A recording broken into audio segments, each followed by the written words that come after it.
Selamat pagi, suster, bapak dan ibu, serta adik-adik yang kami kasihi.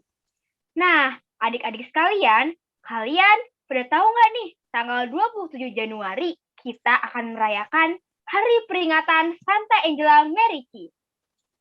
Nah, sebagai sanurian yang bersekolah di Yayasan Ursulin, Santa Angela Merici bukanlah tokoh yang asing lagi kan? Beliau adalah alasan berdirinya Yayasan Ursulin di seluruh dunia, termasuk sekolah kita, Santa Ursula BSD. Nah, adik-adik sekalian, untuk mengenang kembali sosok istimewa yang satu ini, saya, Dominic Sherald Edelin, Dan saya, Kenya Dewi Nastiti, dari kelas 8D, akan menceritakan kembali kisah hidup Santa Angela Merici, serta apa yang dapat kita teladani dari beliau. Yuk, kita saksikan bersama-sama.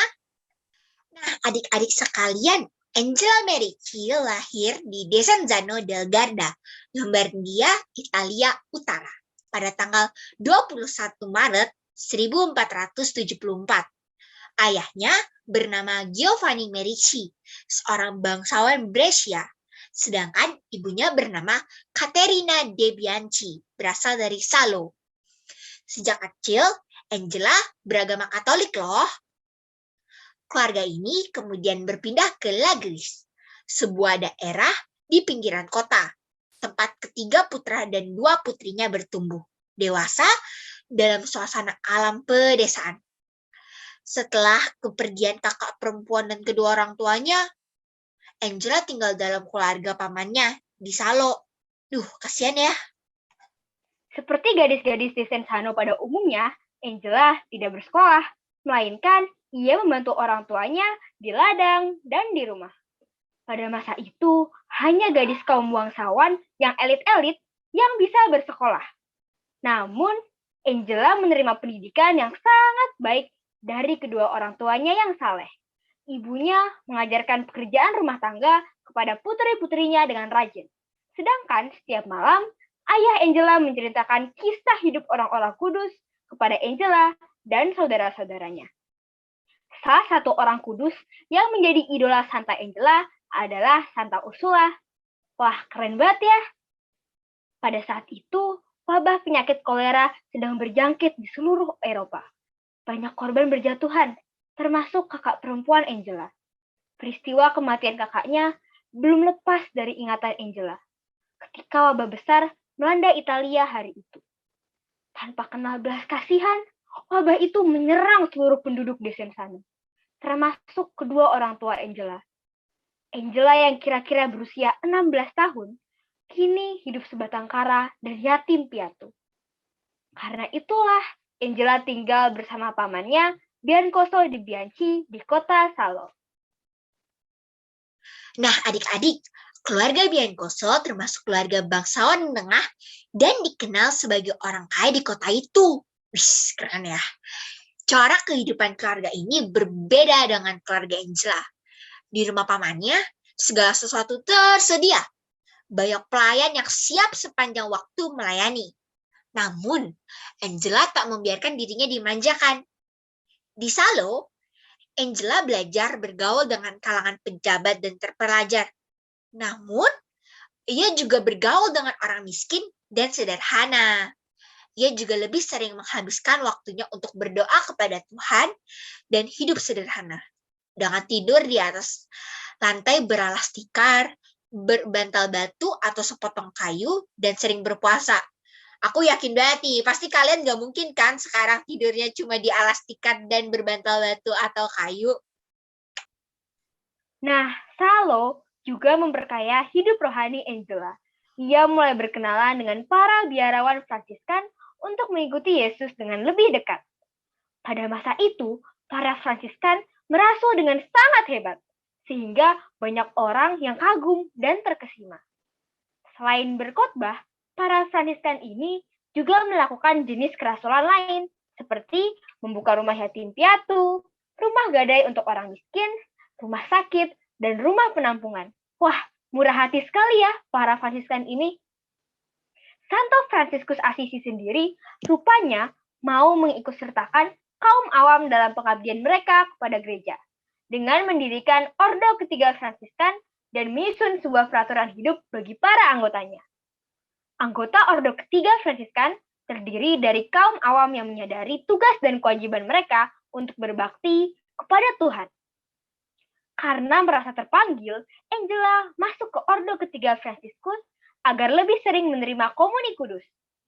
Tugas pertamanya sebagai anggota Fransiskan adalah menghibur Ibu Katarina Pavengola di Brescia yang baru saja kehilangan suami dan anak-anaknya dalam perang. Aduh, kasihan sekali ya. Nah, adik-adik sekalian, Angela memperoleh panggilan Tuhan untuk mendukung kaum perempuan yang pada masa itu dalam kondisi lemah, diperlakukan tidak adil oleh masyarakat. Perempuan dari keluarga cukup berada berkesempatan menjalankan hidup bakti pada Tuhan dengan masuk biara dan mengalami keistimewaan hidup di sana. Sedangkan perempuan miskin umumnya cuma harus menikah dengan pria yang ditentukan. Kasihan ya. Tugas dari Ordo Fransiskan untuk mendampingi Katarina Patengola yang berduka ternyata menjadi cara Allah menunjukkan jalan panggilannya pada Angela. Brescia yang pada saat itu dalam kondisi hancur karena perang, menjadi tempat pelayanan Angela pada Allah. Di Brescia, Angela dikenal sebagai pembawa damai dan penghibur, serta seorang penasihat bagi gadis dan remaja. Tak jarang ia juga mendamaikan orang yang sedang bertengkar. Hal ini karena ketekunan dan kesetiaannya dalam berdoa. Santa Angela juga sering berziarah ke tempat-tempat suci, salah satunya Roma. Kalian pernah nggak nih pergi ke Roma?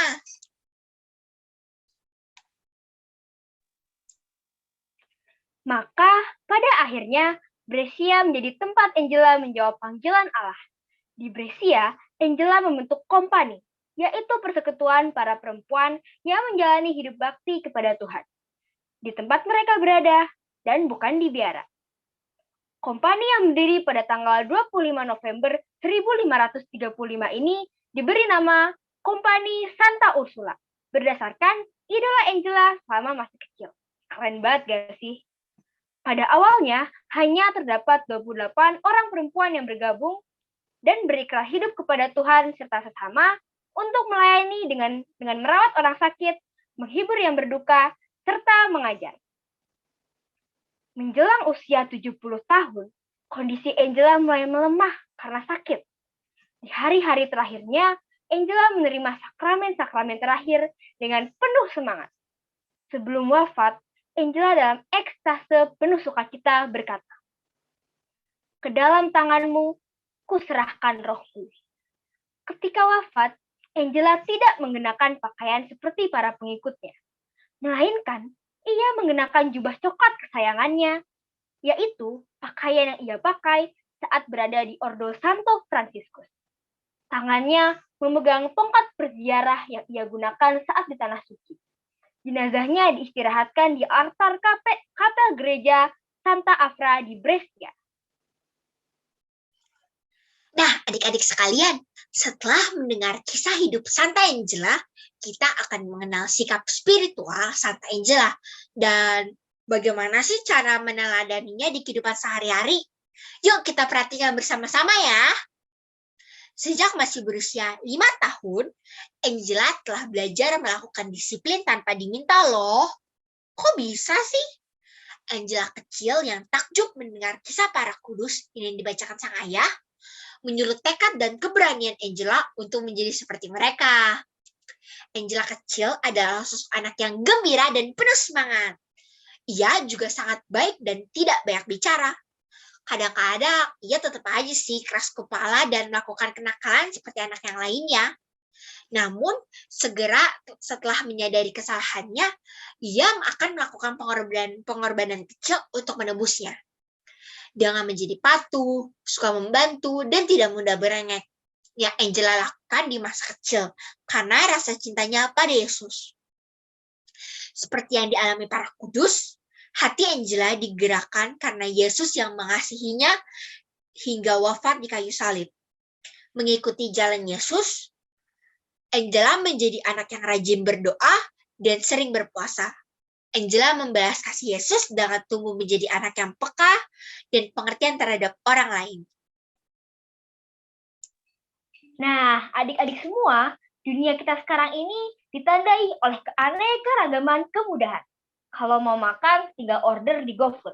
Kalau mau pergi, jalan-jalan, tinggal naik Grab.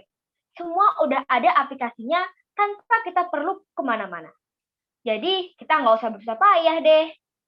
Tapi, kadang-kadang ya, kemudahan itu bisa membuat kita menjadi anak yang malas. Nggak mau berusaha, dan gampang menyerah. Maka, kita juga harus hati-hati dengan berbagai kemudahan teknologi yang bisa membuat kita malas.